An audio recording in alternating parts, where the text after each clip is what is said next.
और ये जो है ब्रोंज मेडल मुझे शॉटपुट में मिला था 2018 में। मेरी शुरुआत इन मेडलों के साथ हुई। कोई बात नहीं, कभी कभी स्थितियाँ आपको किसी ऐसे मुकाम पे ले आती हैं, लेकिन आपको हिम्मत नहीं हारनी, बेस्ट देने हैं, अपने अच्छे प्रयास करने हैं। आप इस वक्त देख रहे हैं अमरउजाला.com। मैं गौरी त्रिवेदी। दोस्तों, हमारे साथ एक बहुत बड़ी शख्सियत मौजूद हैं जो गांव में रह रही लाखों महिलाओं के लिए और उन लाखों कैंसर पीड़ितों मरीजों के लिए प्रेरणादायक है, जिनकी 30 कीमोथेरेपी हो चुकी है। मैम ब्रेस्ट कैंसर से पीड़ित हैं, लेकिन इनका जज्बा, इनका हौसला काबिले तारीफ है। दोस्तों, इनकी शादी हो गई थी बहुत कम उम्र में। उसके बाद पारिवारिक बहुत सारी जिम्मेदारियां आईं, आर्थिक संकट आए, लेकिन उन सब के बीच इन्होंने अपनी यात्रा में किसी भी चीज़ को बाधा बनने नहीं दिया। 37 साल के बाद इन्होंने फिर से गेम्स में एंट्री की और गेम्स में आने के बाद इनकी उपलब्धियां गिनाना मेरे लिए मुश्किल हो जाएगा। चलिए इनसे बात करते हैं और आपको रूबरू करवाते हैं इनकी कहानी से, ताकि आप भी अगर घर में बैठे हैं तो बाहर निकले और सपने पूरे करें। सबसे पहले आपका बहुत स्वागत है अमर उजाला परिवार की ओर से। अमरउजाला.com पे आपका स्वागत है। आप हमारे दर्शकों को बताइए अपनी कहानी कैसे शुरुआत हुई और आज ये जो हौसला है, ये जज्बा, ये कहाँ से आ रहा है? मेरा नाम चंद्रकांता चांदना है और मेरी शादी बहुत अर्ली एज में हो गई थी, लेकिन मेरे विद्यालय के जो अध्यापक थे, ये जज्बे उन्हीं के भरे हुए हैं। उन्होंने हमें जो शिक्षा दी और उसमें हमें सिखाया कि कभी भी खराब से खराब स्थितियों में भी आपको हार नहीं माननी है। उसी जज्बे को लेके हम ससुराल आए थे, अपने नन्हे नन्हे दोस्तों को छोड़ के। हम 16 साल के भी पूरे नहीं हुए थे जब मेरी शादी हुई थी। और मैंने सोचा, मेरी मम्मी ने जब मुझे कहा कि जाओ सबसे मिल आओ, भाई लखनऊ आना था शादी के लिए, तो हम गली में जब अपने मोहल्ले में सबसे मिलने गए तो आंटी वगैरह बगल में जो अड़ोसी पड़ोसी होंगे, कहाँ जा रही हो? हम शादी कराने जा रहे हैं, आके फिर से मिलेंगे सबसे। हमें नहीं पता था कि शादी जो एक जिम्मेदारी का एक ऐसा बंधन है जो आप खो जाते हो उसमें हमेशा के लिए। आपकी वो वाली लाइफ तो ख़त्म हो जाती है। जब हम ससुराल गए तो मेरा ससुराल एक बड़ा परिवार था, 20-22 मेंबरों का। और वहाँ पे जब मैं दुल्हन बन के गई तो मेरे साथ ही मेरी 2 नंदें भी थी मेरी उम्र की, वो पढ़ रही थी और मेरी पढ़ाई छुड़ा दी गई, मेरी शादी कर दी गई। तो मेरा बेबी हुआ, 1 साल बाद जब मेरा बेबी हुआ तो मेरी नंदों को पढ़ाने एक ट्यूटर आते थे घर में। उन्होंने कुछ मेरी नंदों से पूछा तो मेरी नंद कुछ जवाब नहीं दे पाई, तो मैंने अंदर से बोला, जो कि मेरा बेबी हुआ था, अभी मेरे पास 7 ही दिन हुए थे, पहले घर में ही बेबी हो जाते थे, तो मैंने अंदर से ही जवाब उनको दे दिया। तो उस ट्यूटर ने पूछा कि अंदर से कौन बोला? तो उन्होंने कहा मेरी भाभी है। तो कहते हैं अरे उनको बुलवाइए। तो बोले अभी बाहर नहीं आ सकते हैं, क्योंकि पहले तो बड़ा वो चलता था, 40 डेज़ तक आप मतलब कमरे से बाहर नहीं निकलते थे जब बेबी होता था। तो फिर 40 डेज़ के बाद उस सर ने हमसे मिले तो पूछने लगे, अरे आपकी उम्र तो बहुत कम लग रही है, ये क्या शादी कैसे? तो हमने मतलब मुझे बड़ा दुख हुआ कि मुझे मेरी पढ़ाई वढ़ाई सब छूट गई, मेरे खेल छूट गए। और मैं खेलती थी पहले, और मैं जब गेम्स में हमेशा मेडल लेके आती थी। मेरे स्कूल में मेरी फ़ीस भी माफ़ थी।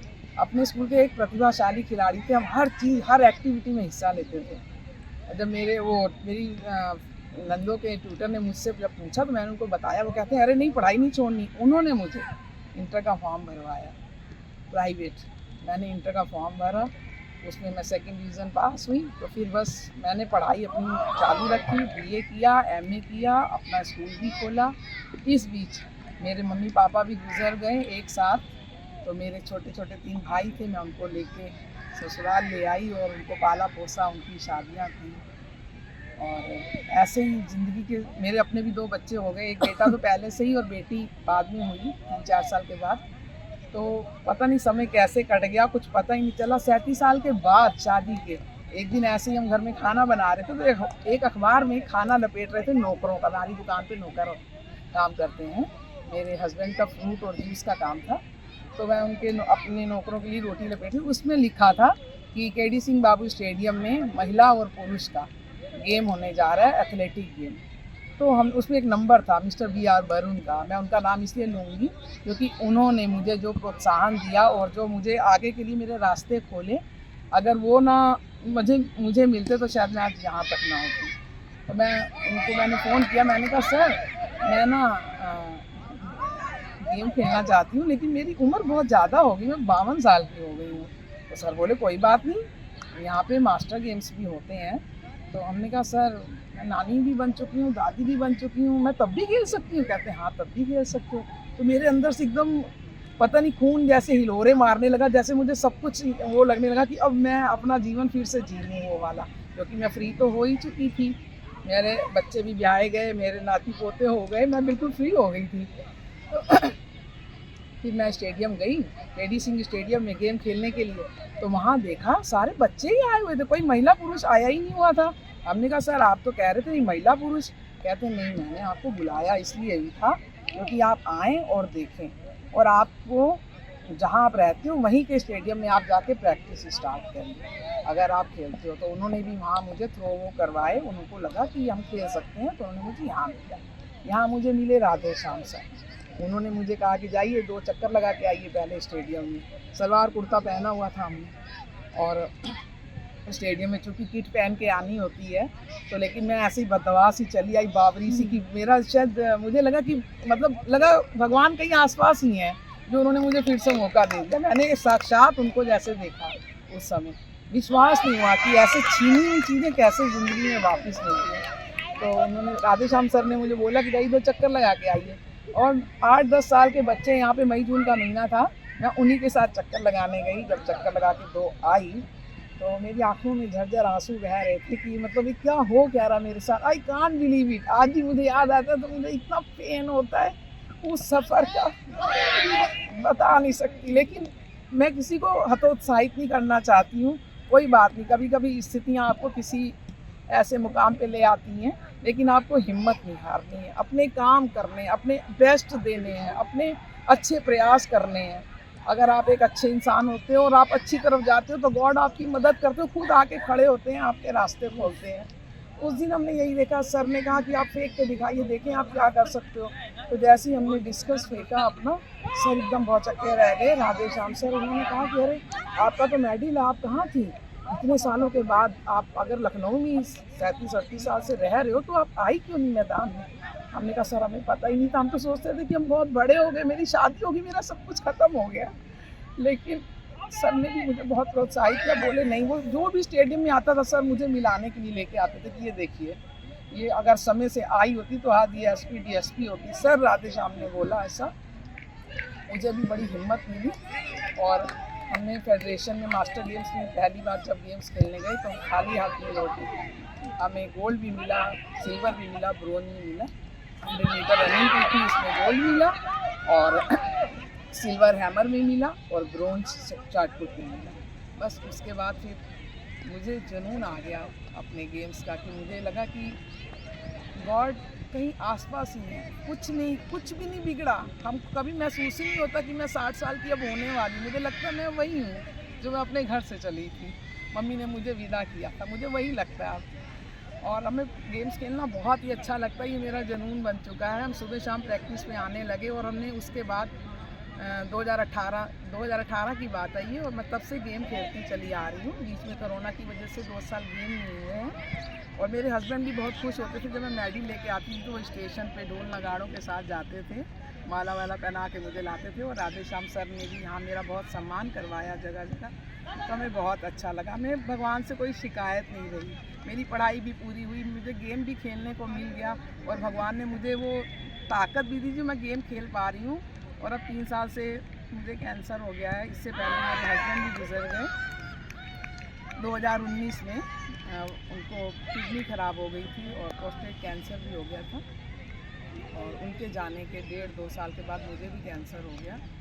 और मेरी 30 कीमो प्लस टारगेट थेरेपी 30 हो चुकी हैं। कल मेरी हॉस्पिटल KGMC में फिर से टारगेट थेरेपी है, लेकिन मुझे कैंसर ज़रा भी तंग नहीं करता, कोई पेन नहीं है बॉडी में, कोई प्रॉब्लम नहीं है। मेरी डॉक्टर भी, मेरी डॉक्टर ईशा जफ़ा, वो मुझे इतना उत्साहित करती हैं, वो कहती हैं अरे कुछ नहीं, ज़रा सा तो है, ज़रा सा तो है, कुछ नहीं। तो उनकी वजह से भी मुझे लगता है कि कैंसर मुझे है ही नहीं, मुझे कभी फील ही नहीं हुआ। मैं जहाँ जाती हूँ मैं लोगों को कहती हूँ बीमारी को दिमाग में मत रखो, क्योंकि जब दिमाग में आपके कुछ आ जाता है तो आपकी पूरी बॉडी शिथिल हो जाती है। अब बीमारी जो है वो बॉडी में नहीं होती है, दिमाग में होती है। तो वही अगर आप दिमाग से अपना निकाल देंगे तो आपको कोई भी बात तंग नहीं करेगी और आप हमेशा अपना झंडा, अपना परचम लहराते रहेंगे। और मुझे बड़ा शौक़ था, मैं आपको ये बात तो कहना भूल गई कि मेरे डैडी ने मुझे एक पिक्चर दिखाई थी बचपन में, शहीद। तो उसमें हमने देखा था अपने देश के लिए कैसे शहीद जान देते हैं, मतलब और देशभक्त लोग कैसे जान देते हैं। तो मुझे बड़ा शौक़ था कि मैं जब भी मरूं मेरे ऊपर तिरंगा डाला जाए, लेकिन मैं कुछ बन नहीं पाई। मेरी टाइम से पहले शादी हो गई, फिर घर गृहस्थी के कामों में इतने साल निकल गए, कुछ पता ही नहीं चला। लेकिन मुझे लगता है कि मैं एक बारी इंटरनेशनल ज़रूर खेलूं और वहाँ से मैं भारत का तिरंगा लेके एक बारी उस पलों को महसूस करना चाहती हूँ जो एक तिरंगे के साथ एक भारत के नागरिक को महसूस होता है। मुझे उन पलों का इंतज़ार है अब कि मैं एक बारी इंटरनेशनल खेलने जाऊँ और अपने देश के लिए तिरंगा लेके। चलिए, हमारी बहुत शुभकामनाएं आपको।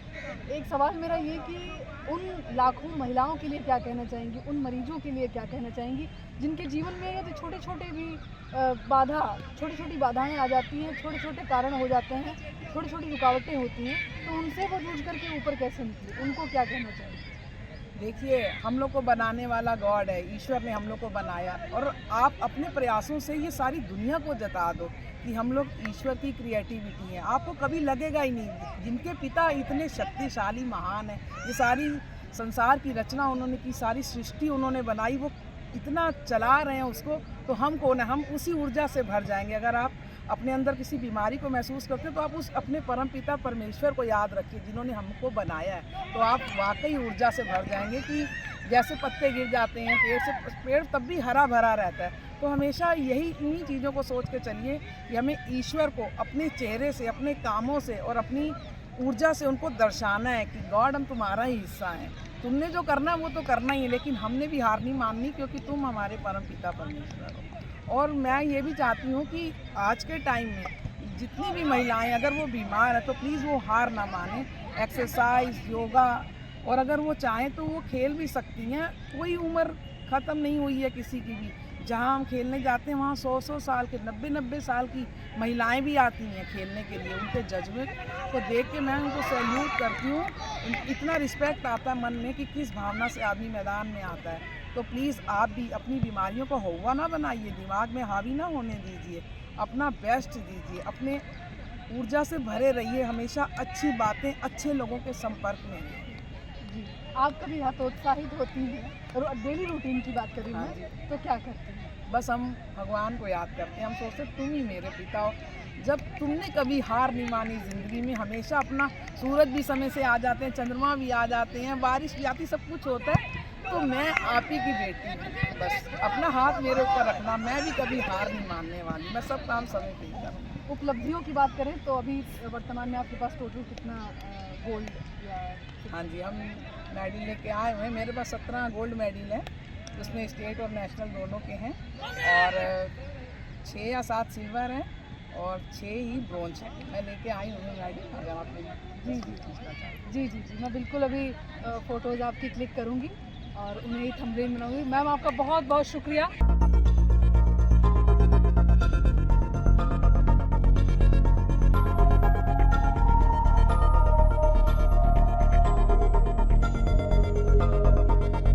अगर आप ये वीडियो YouTube पर देख रहे हैं तो हमारे चैनल को सब्सक्राइब करें और बेल आइकन को दबाना ना भूलें। अगर आप Facebook पर ये वीडियो देख रहे हैं तो हमारे पेज को लाइक करें।